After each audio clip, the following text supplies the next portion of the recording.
తున్నారు. మరి ఈ ఉపవాస ప్రార్థన మనకు ఆశీర్వాదకరంగా మార్చివేయబడడానికి దేవుడు ఖచ్చితంగా సహాయం చేస్తారు. నాకు ఇచ్చినటువంటి సమయంలో మరి కొన్ని శుభాలు నేను మీకు తెలియచేయాలని ఇష్టపడుతూ ఉన్నాను. దేవుని యొక్క సన్నిధానంలో గడపడం మనకు ఎంతో ఆశీర్వాదకరం. మరి ప్రాముఖ్యంగా నేను చెప్పేటువంటి విషయం ఏమిటంటే, ఉపవాస ప్రార్థన మన జీవితాలలో ఉంటే మన యొక్క బ్రతుకులు మార్చివేయబడతాయి. మరి 66 పుస్తకాలు చదువుతున్నటువంటి తరుణంలో ఒక్కొక్క పుస్తకం ఒక్కొక్క విధానమైనటువంటి సందేశాన్ని మనకు ఇస్తూ ఉంటుంది. చాలా అనుభవాలు మనకు నేర్పిస్తూ ఉంటుంది. మరి దైవజనులు బోధించినప్పుడు మనము చాలా విషయాలు నేర్చుకుంటూ ఉంటాం. అయితే జాగ్రత్తగా గమనించాలి. ఎక్కువగా ఉపవాస ప్రార్థనల్లో యోవేలు గ్రంథాన్ని చదువుతూ ఉన్నప్పుడు అక్కడ ఒక సందేశాన్ని ఇస్తాడు. ఇప్పుడైనను, నేను అంతగా చదివించట్లేదు కనుక మరి దైవజనులు మన మధ్యలో ఉన్నారు, వారికి సమయం ఇవ్వాలి కనుక 2 శుభాలు నేను మీకు తెలియజేస్తాను. జాగ్రత్తగా గమనించాలి. ప్రతి ఉపవాస ప్రార్థనలో కూడా మరి యోవేలు గ్రంథాన్ని మనం చదువుతూ ఉంటాం. అక్కడ రాయబడినటువంటి విషయం ఏమిటంటే, ఇప్పుడైనను మీరు ఉపవాసం ఉండి కన్నీరు విడుచుచు మనపూర్వకంగా నా యొద్దకు రండి అనేటువంటి మాట. అంటే ఇప్పటికైనా మీరు ప్రార్థించండి, ఇప్పటికైనా మీరు ఉపవాసం ఉండండి అనేటువంటి సందేశాన్ని ఇస్తూ ఉన్నాడు. ఎందుకు ఆ సందేశాన్ని ఇస్తూ ఉన్నాడంటే, అక్కడ ఉండేటువంటి పరిస్థితులను బట్టి, మరి పరిస్థితులు మానవుని యొక్క జీవితంలో ఏ విధమైనటువంటి ప్రభావాన్ని చూపిస్తూ ఉన్నాయో, ఏ విధముగా శ్రమలు గుండా నడిపిస్తూ ఉన్నాయో, ఏ విధముగా మరి ఇబ్బందులు గుండా నడిపిస్తూ ఉన్నాయో, వాటన్నిటిని కూడా వివరిస్తూ ప్రజలకు ఒక హెచ్చరికను, సందేశాన్ని ఇస్తూ ఉన్నాడు. అదేమిటి అంటే, ఎప్పటికైనా మీరు ఉపవాస ప్రార్థనలో గడపగలిగితే ఏ సమస్య అయితే మీ జీవితంలో మరి అలుముకుంటుందో వాటన్నిటి నుండి కూడా సంపూర్ణమైనటువంటి విడుదల మీకు కలగబోతుంది అనేటువంటి విషయాన్ని జ్ఞాపకం చేస్తూ ఉన్నాడు. దేవునికి మహిమ కలుగును గాక. ఇలా అనేక విషయాలు మరి బైబిల్ చదువుతూ ఉన్నప్పుడు పరిశుద్ధాత్మ దేవుడు మనకు బోధిస్తూ నేర్పిస్తూ ఉంటాడు. మరి ప్రాముఖ్యంగా ఎస్తేరు గ్రంథం చదువుతూ ఉన్నప్పుడు 10 అధ్యాయాలు 167 వచనాలు. ఈ 167 వచనాలు కూడా చాలా వివరణాత్మకమైనటువంటి సందేశాన్ని, దేవుని యొక్క ఆలోచన ఏమిటో మనకు తెలియచేస్తూ ఉంటుంది. అయితే ఎస్తేరు గ్రంథం యొక్క సారాంశం ఏమిటి అంటే, ఒకరి అవిధేయత మరొకరి విధేయత, ఒకరి యొక్క అవిధేయత ఆ వ్యక్తి యొక్క స్థితిని ఏ విధంగా కోల్పోవడానికి కారణమైంది, మరొకరి విధేయత ఆ వ్యక్తిని ఏ విధముగా ఘనమైనటువంటి స్థితిలో ఉంచింది అనేటువంటి మాటను తెలియజేస్తాడు. అయితే ఎస్తేరు గ్రంథంలో ప్రాముఖ్యంగా మనం చదివితే అక్కడ ఎస్తేరు మరి 3 విషయాలు మనకు తెలియజేస్తున్నటువంటి విధానం, లేకపోతే మొర్దెకై ద్వారా 3 విషయాలు మనం నేర్చుకోవచ్చు ఉపవాస ప్రార్థన ద్వారా. మొదటిది ఏమిటి అంటే, ఒక సమస్య వచ్చినప్పుడు తన జనాంగము నిమిత్తము ఆమె ఉపవాసం ఉండాలి అని అనుకుంటుందండి. జాగ్రత్తగా ఆలోచించాలి. 3 రకాలైనటువంటి ఆలోచనలు మీకు జ్ఞాపకం చేస్తాను. ఒకటి ఏమిటి అంటే, తన యొక్క జనాంగము కొరకు ఉపవాసం ఉండడం. నాతో కలిసి చెప్పగలరా? తన తోటి వారి కొరకు ఉపవాసం ఉండడం. ఈరోజు మనం అందరం కూడా ప్రార్థన చేస్తూ ఉన్నాము, మన వ్యక్తిగత సమస్యల నిమిత్తము మొరపెడుతూ ఉంటాం.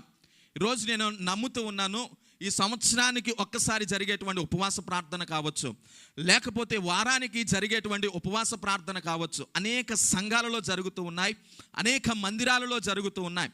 ఉపవాస ప్రార్థన జరిగేటప్పుడు నిజంగా ఇతరుల యొక్క విజ్ఞాపన అనేది చాలా ప్రాముఖ్యమైనటువంటి సంగతి అండి. ఇతరుల యొక్క విజ్ఞాపన, ఇతరుల కొరకు మనం ప్రార్థన చేయడం. తిమోతికి రాసినటువంటి పత్రికలో అపోస్తలుడైనటువంటి పౌలు గారు అంటారు కదా, మనుషులందరి కొరకు మీరు ఏం చేయాలంట?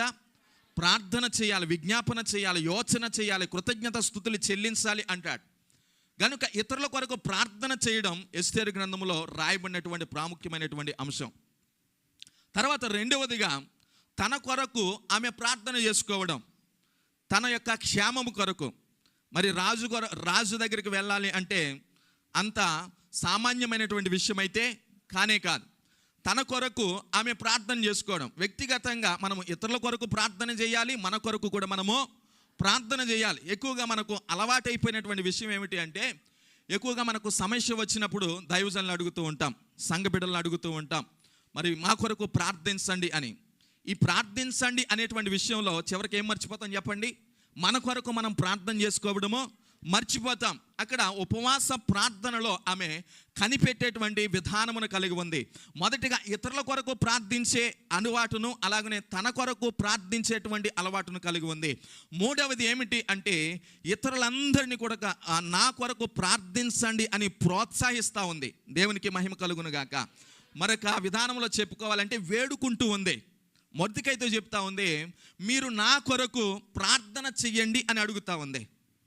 మొదటిగానేమో జనులందరి కొరకు ప్రార్థన చేస్తూ ఉంది, తన యొక్క వంశము యొక్క క్షేమం కొరకు ప్రార్థన చేస్తూ ఉంది. తర్వాత రెండవదిగా తన కొరకు ప్రార్థన చేస్తూ ఉంది. మూడవదిగా ఇతరులను తనతో పాటుగా ఏకీభవించమని, తన కొరకు ప్రార్థించమని అడుగుతూ మొరపెడుతున్నటువంటి విధానము మనకు కనబడతా ఉంది. నేను చెప్తున్నటువంటి విషయం ఏమిటంటే, ఈ ఉపవాస ప్రార్థనలో ఖచ్చితంగా ఇతరుల యొక్క క్షేమం కొరకు మనం ప్రార్థన చేయాలి. మన కొరకు మనం వ్యక్తిగతంగా ప్రార్థన చేసుకోవాలి. మన యొక్క కుటుంబం నిమిత్తం మనం ప్రార్థించాలి. అలాగనే ఇతరులను కూడా మనం ప్రోత్సహించాలి. ఉపవాస ప్రార్థనకు మనం ఎక్కువగా దేనికి పిలుస్తాం తెలుసా? క్రిస్మస్కి పిలుస్తూ ఉంటాము, ఏదైనా ఫంక్షన్ జరిగితే పిలుస్తూ ఉంటాము. కానీ ఉపవాస ప్రార్థనకు మన యొక్క బిడ్డలు తీసుకొని రావడానికి ఎందుకో ఇబ్బంది పడిపోతూ ఉంటాం. యవనస్తులకు ఎక్కువగా ఉపవాసంలో గడపడం అంటే ఇష్టం ఉండదు కనుక మన పిల్లల్ని తీసుకొని రావడానికే ఇబ్బంది పడిపోతాం. కానీ ఎస్తేర్ ఏం చేస్తూ ఉందంటే, తన కొరకు ఇతరులను మొర్ర పెట్టమని వేడుకుంటూ ఉంది. ఈరోజు నేను చెప్తున్నాను, నీ ప్రార్థన ఎంత ఇంపార్టెంటో, నీ ప్రార్థన ఎంత ముఖ్యమైనదో, ఇతరులు కూడా నీ కొరకు ప్రార్థన చేస్తే, సంఘమంతా ఏకీభవిస్తే ఎలాంటి పరిస్థితినైనా దేవుడు మార్చేస్తాడు. దేవునికి మహిమ కలుగునుగాక. అలనాడు సంఘము అత్యాశక్తితో ప్రార్థించగా పేతురు గారి యొక్క పరిస్థితి మారినట్లుగా, చెరసాల యొక్క సంఖ్యలు కదిలింపబడినట్లుగా ఈరోజు నీ పరిస్థితి అంతా కూడా మారిపోబోతూ ఉంది. నేను నమ్ముతూ ఉన్నాను, ఈ 3 రోజులు మరి దైవజనులు ఆ యొక్క కూడుకను ఏర్పాటు చేసినటువంటి విధానం మనం ఆలోచన చేసి దేవుని సన్నిధానంలో ప్రార్థించగలిగితే, మనం ఎంతైతే మొరపెట్టగలుగుతామో మన మొరకు తగినట్లుగా మరి ఏ విధమైనటువంటి అర్హత లేనటువంటి ఎస్తేరు ద్వారా దేవుడు ఏం చేశాడంటే, తన జాతినంతటినీ కాపాడుకున్నాడు. ఈరోజు ఎలాంటి అర్హత లేనప్పటికీ ప్రార్థన అనేటువంటి ఆయుధం ద్వారా దేవుని యొక్క సన్నిధానంలో కనిపెట్టగలిగితే మన పరిస్థితిని అంతటిని కూడా మార్చేస్తాడు.